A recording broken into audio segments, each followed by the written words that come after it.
ሰላም ናችሁ? ተመልሰናል ማለት ነው። እንግዲህ እስኪ ደግሞ ዛሬ ጠቅለልና ሰፋ ባለ መልኩ እንግዲህ ጠቅላልና ሰፋ ይለያያል። ስለ ታክስ ስርዓቱ አጠቃላይ ስለ ታክስ ከዚህ በፊት በወፍ ዘረር በወር ውስጥ ማሳወቅና መክፈል የሚገባችሁ የግብር አይነቶች ብዬ ሰርችላቸዋለሁ። ዛሬ ግን ትንሽ ሰፋ እናድርገውና ስለ ታክስ እናውራ።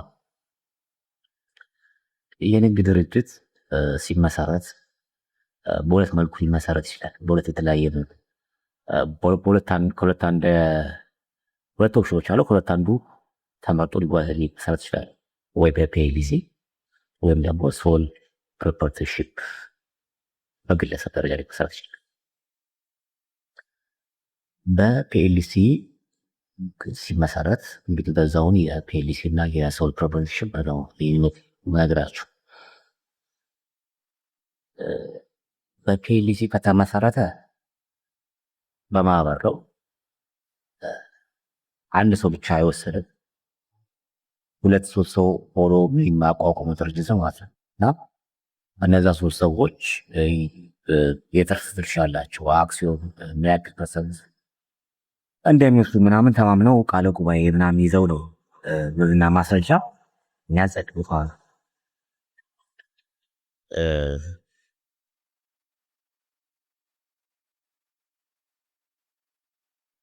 እና አሁን እነዚህ በፒኤልሲ ደረጃ የተቋቋሙ ድርጅቶች የሚቆጣጠራቸው የገቢዎች ሚኒስቴር ወይም የፌዴራል ገቢዎች።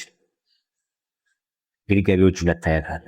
በዛው እንድታውቁት የከተማ መስተዳድሩ ገቢዎችና በከተማ መስተዳድሩ ስራ ያለው ገቢዎችና በፌዴራል ስራ ያለው ገቢዎች ማለት ነው። ስለዚህ አሁን እነዚህ ፒኤልሲዎችን በፌዴራል ስራ ያለው ገቢዎች ሚኒስቴር ነው የሚቆጣጠራቸው። ምክንያቱም እነዚህ ፒኤልሲ የሆኑ ድርጅቶች ብዙ የቁጥጥር ጫና የለባቸው። ምክንያቱም ሁለት ሶስት ሆኖ ስለሚቋቋሙ ገብቷቸዋል። ከዛ በፊት ገቢዎች ሜጋ ሳይመጡ በፊት እርስ በራስ ተስማምተው መጨረስ ስለሚገባቸው ስለሚያስብ አንዱና አንዱ ከአንዱ መታመድ ስለሚገባው ያው በብዛት ከኛ ያስቸግሩ ብሎ ስለሚያስቡ ቁጥጥር ጫናም የማያደርግባቸው እምነት የሚጥልባቸው ከሶል ፕሮፕራይተርሺፕ ይልቅ እምነት የሚጣልባቸው የገቢዎች ሚኒስቴር እምነት የሚጥልበት እነዚህ ፒኤልሲዎች ላይ። ሌላው ፒኤልሲዎች የሚለያቸው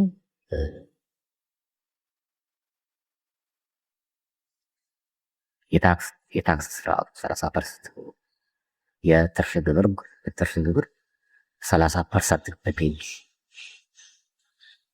የትርፋችሁ 30% ይከፍላሉ። እንደጋ ደግሞ የትርፍ ድርሻቸውን ባለ አክሲዮኖችን ደግሞ ትርፋቸውን ደግሞ ወደ ኪሳቸው ሲያስገቡ ደግሞ ከዛ ላይ ደግሞ 10% ይከፍላሉ። ሌላው ፒኤልሲን ለየት የሚያደርገው ባለ አክሲዮኖቹ ደግሞ ስራ አስኪያጁ እንደ ተቀጣሪ ነው ይችላል። ለተቀጣሪ ደሞዝ የተከፈለው በድርጅት ውስጥ ማገልገል ይችላል። ይሄ ነው ፒኤልሲ። ሶል ላይ እንምጣ። ሶል ፕሮፕራይተርሺፕ ወይ በግለሰብ ይቋቋም የንግድ ድርጅት ኢትዮጵያ ውስጥ በጣም ቀላሉ በጣም ወደ ንግድ ስርዓት እንደ ንግድ ሲስተም የሚያስገባው ስርዓት ይሄ ነው። ግለሰቡ ማለት ነው ቀላል ለመምጣት ቃልቃት ፒኤልሲ ላይ ግን መመስረቻ ለመተዳደሪያ ይባላል። እዛ ላይ አባላቶቹ ይፈርማሉ ተገኝተው። እዚህ ላይ ግን አያስፈልግም። የግለሰቡ ላይ የባንክም በቀላሉ ብንባቸው ለግለሰቡ ተቋቋሙ ድርጅት ባንክ ፍቅር ቀጥታ የሚያገኘው ያው ግለሰቡ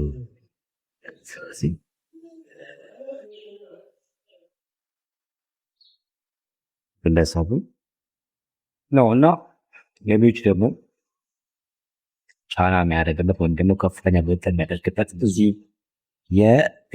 በግለሰብ ስም የተቋቋመው ድርጅት ላይ ይህን በግለሰብ ደረጃ የተቋቋመው ሶል ፕሮፕሪተርሺፕ የሚቆጣጠረው የከተማ አስተዳደር ውስጥ ያለው የገቢዎች ቢሮ ነው። ምክንያቱም ብቻውን ነው የሚወስነው፣ እንደ አንድ ግለሰብ ብቻውን የሚወስነው መንግስት። ሌላው ከፒኤልሲው የሚለየው የትርፍ ግብሩ 35% ትንሽ የሰዎች ዲዳክሽን አለች። 24,000 ዲዳክሽን ነች፣ ግን ሳብስም ማጠራጠር ግብር የዓለም ስርዓት መሻሻል ይችላል። የዓለም ስርዓት ግብር ትንሹን ግብር ሊከፍለው በጣም ትልቅ ትርፍ ያለው ሰው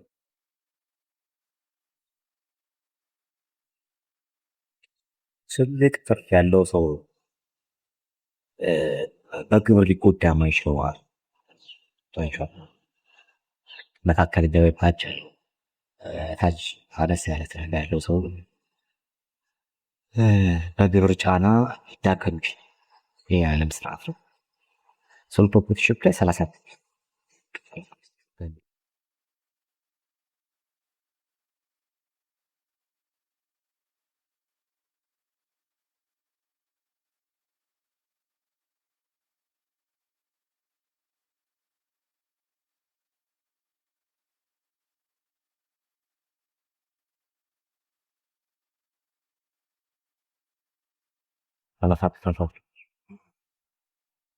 ያ እዛ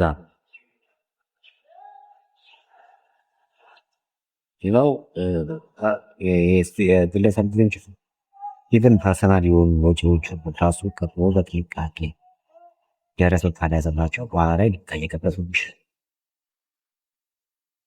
ዕዳ ካለበት ምናምን ምናልባት ይሄ በግለሰብ ዕዳ ካለበት ወደ ፐርሰናል ማቴሪያሎች ወደ ፐርሰናል ግሽመቶች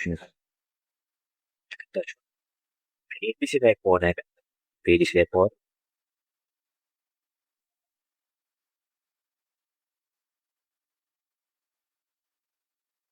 እዛው በድርጅት በተመዘገቡ ድርጅቶች እነዛ አሴቶች ዕዳ ውስጥ ሊገባ ያ ፒኤልሲ እነዛ በድርጅት በተመዘገቡ እቃዎች ናቸው የሚታገዱት እንጂ የሰውየው ፐርሰናሊቲ ዳዝን ማለት ነው። እዚህ ግለሰብ ላይ ግን ሰውየው ቅድሚያ በጥንቃቄ ካላደረገ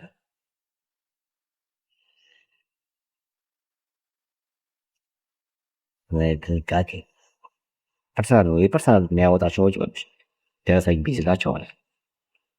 ምክንያቱም ሊጠየቅበት ይችላል። ሌላ ራን የሚያደርገው ቢዝነስ ካለ እንዲሁ ለይተን መያዝ ይገባል።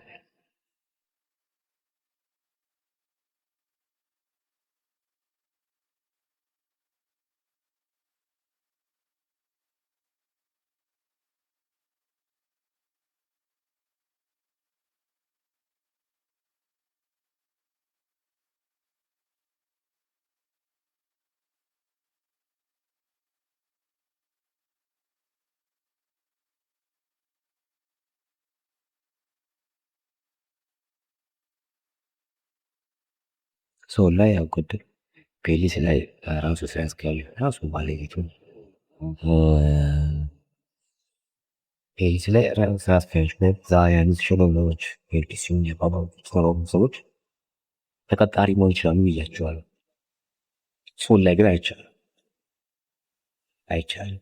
እሱ ውጭ ሰዎች ቀጥሮ ሊያሰራ ይችላል እንጂ ራሱ ተቀጣሪ ኖሮ ደሞዝ ከድርጅቱ እየወሰደ መንቀሳቀስ አይችልም።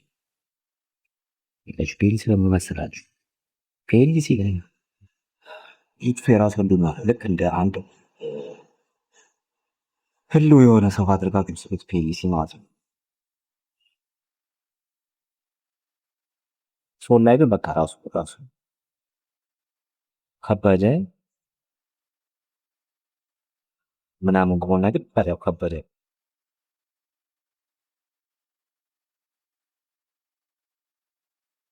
ድርጅቱ በቃ በዛ ግለሰብ ትከሻ ላይ የወደቀ ሶል ፕሮፕሪተርሺፕ ማለት ነው። ፔሊሲ ላይ ግን ለዛ የሚሆንበት እድል የለም። ሼርሆልደሮች አሉ በቃለ ጉባኤ ተወያይተው ተስማምተው መወሰድ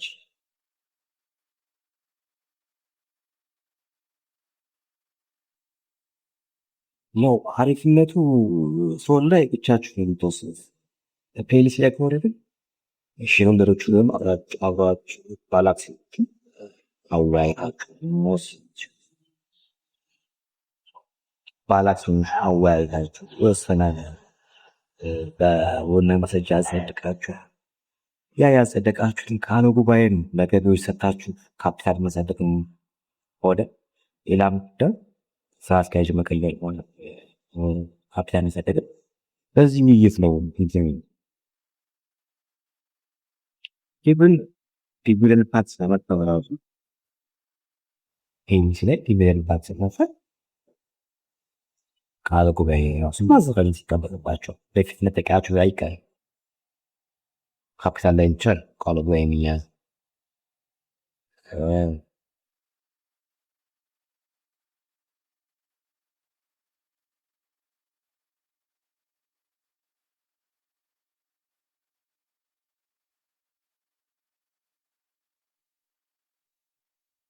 ሌላ ያነካውላቸው ፕሮፖርሽን ላይ ድርጅቱ ካተረፈ በኋላ የትርፍ ግብሩን ከከፈለ በኋላ ቀሪውን ኬሪ ፎርዋርድ ግለሰቡ ወደ ኪሱ ማስገባት ቀጥታ ወደ ኪሱ ማውጣት ይችላል።